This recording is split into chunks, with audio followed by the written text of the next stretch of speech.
What is going on, everybody? It's JetsCentral coming back with a recap video between the Atlanta Falcons at the New York Jets for a preseason Week 1 matchup. Okay, so the Jets walked away victorious, final score 17-0. And I gotta say, as a Jets fan, I walked away really impressed, okay? And I felt like the Jets, and I understand, I get it. It's Week 1 of the preseason. I'm trying not to get too ahead of myself and to overreact here, but my job is to kind of read and react. And I really felt like the Jets had a great understanding. They had a great grip and knowledge of what they were trying to do tonight, going into tonight's game. I thought the offense played well. I thought the defense played well. And I thought the coaching staff did a great job getting these guys ready to play. But I want to start here. The New York Jets' first team defense, and really their defense all night, but their first team defense specifically, was absolutely brilliant. I think this is the biggest storyline of the game. They didn't allow a first down. I think they allowed one first down in the first half, and it was just kind of like a gimmick thing at the end of the half. So that's incredible, considering they're going up against guys like Matt Ryan and Mohamed Sanu. Atlanta's a top-notch offense, okay? So just to see the New York Jets out there going up against a pretty high-powered offense, albeit it's preseason, no Julio Jones and stuff, but nevertheless, the Jets went out there and the first-team defense dominated. Okay, they were flying around, they looked young, they looked athletic, they looked energetic, they were flocking to the football. I thought this Jets first-team defense was great. You see guys like Buster Scream jumping that screen route and making a play. You see guys like Trumaine Johnson who looked fast and athletic as hell, tall, big, strong. That's a position that we really lacked last year, having two solid cornerbacks. I think Trumaine Johnson had a hell of a game tonight. And then Nathan Shepard, playing on the defensive line, making his NFL debut, had two huge stops against the first team Atlanta Falcon offense. And I thought that was incredible. Two hustle plays. And, sometimes you watch NFL games and you look at guys and you could sit there and say to yourself, this guy belongs. And I get that feeling with Nathan Shepard. He belongs. He's going to make an impact throughout the course of this upcoming season. I really do believe in Shepard. I think we got a steal with him, picking him in the third round. So I thought this first-team defense was incredible tonight. The linebacking core, Williamson and Darren Lee, I thought they did great. Jamal Adams was up there in the box making some plays. Marcus May, of course, didn't play, so we can hopefully only get better from here. But Claiborne, Trumaine Johnson. I mean, these guys, this Jets defense has the makings to be a top 10 defense, a top 8 defense.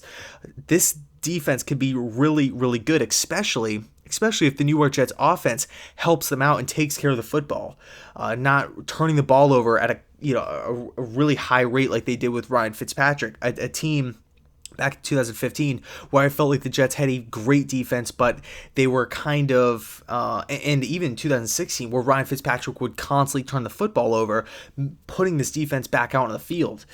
Don't even remind me about whatever it was, the 6 interception game that Fitzpatrick had against the Kansas City Chiefs. But anyway, I thought this defense played great. Okay. Throughout the course of the game, I thought you could tell that this unit is coached correctly.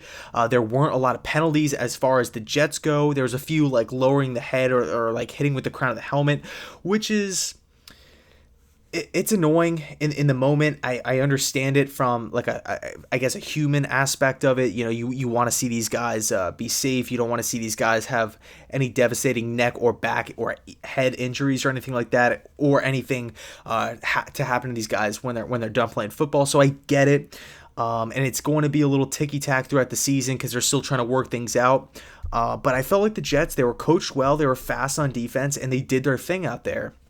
Now, I want to segue to this. The quarterback position. Teddy Bridgewater looked like he hasn't missed a beat. It didn't look like he missed a beat at all from his days with the Minnesota Vikings a few years back, okay? People forget quickly how good of a quarterback Bridgewater was with the Vikings, okay? He didn't turn the ball over. He was a dual threat, accurate with the football.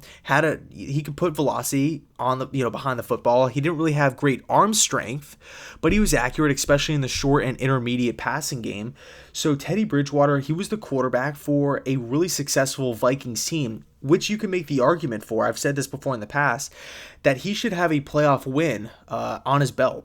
Okay, or under his belt, excuse me. So I like Bridgewater, and I was really nervous on how I thought he was going to perform tonight. I went into the game kind of a little anxious. How's Teddy B gonna do? Is he gonna be fragile? Is he gonna, if he gets hit once, is he just gonna completely collapse here? But I thought he killed it. I thought he was really the storyline along with the first team defense. Really, I thought he was really effective in the bootleg play action game.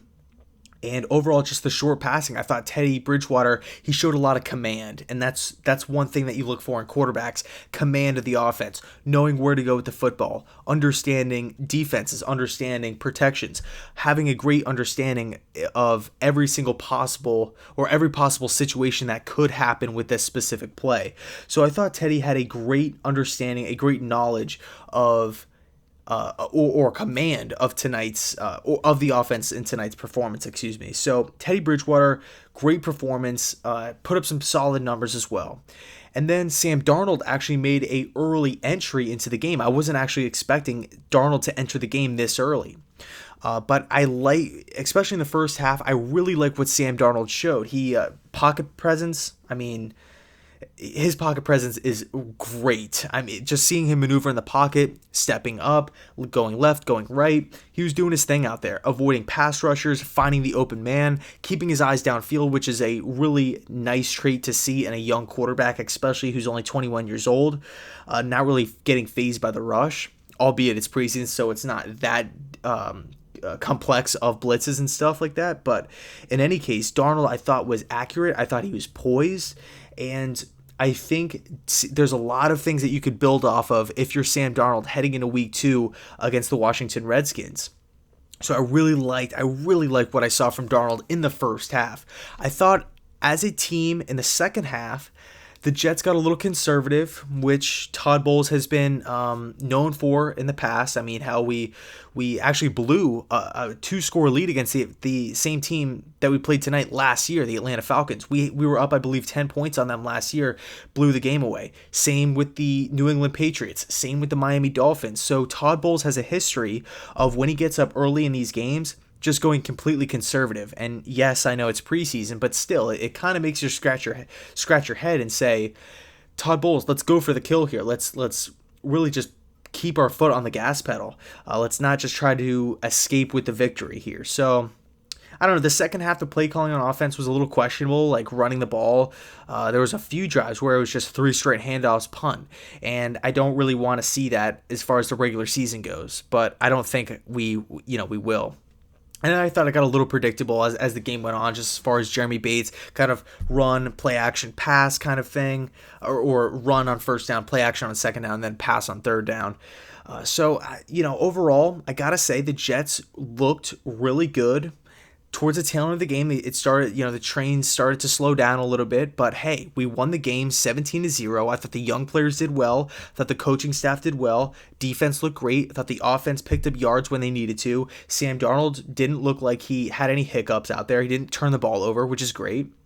I gotta say, pretty good game. I'm gonna go to bed tonight really, really happy, really encouraged, and I cannot wait till I believe it's next Thursday. Next Thursday, we play the Washington Redskins, and it's funny enough, the Jets are actually going to head to Richmond to start up joint practices with the Washington Redskins tomorrow. So that should be really, really interesting. Can't wait to see the storylines of coming out of Jets and Redskins camp regarding that matter.